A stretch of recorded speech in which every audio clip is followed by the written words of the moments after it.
buenas. Hoy os vamos a presentar una receta que podemos denominarla una base, que vamos a poder trabajar con ella. Se trata de hacer un aceite con hierbas y estas hierbas las vamos a tratar con el vichy catalán, y de esta manera lo que nos garantiza es que permanezca tanto la clorofila como la proteína de la propia hierba en el aceite que vamos a elaborar. Vamos a usar un aceite de girasol, que es un aceite muy neutro, y esto lo que nos va a dar es un color y un sabor muy intenso a la propia hierba. Pues vamos para allá y vamos a hacerlo.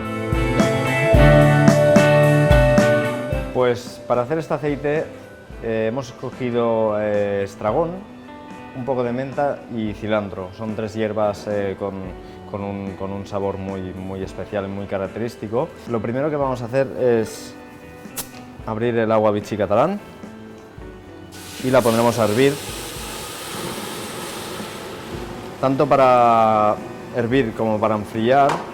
Nosotros ponemos hielo y el agua vichy catalán. De esta manera nos aseguramos de no perder ninguna propiedad que pueda contener la propia hierba.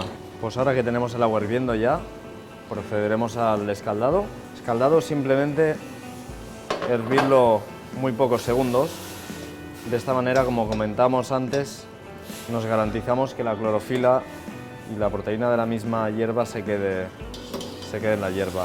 Ponemos a enfriar y de esta manera también cortamos la cocción, que es lo que queremos, que se quede la hierba bien verde para tener un aceite contundente.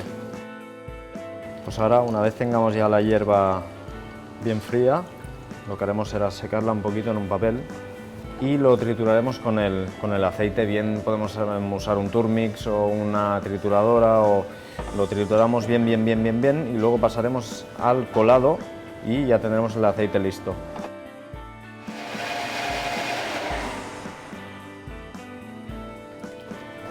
Y ya veis que el color dice mucho ya, ¿eh?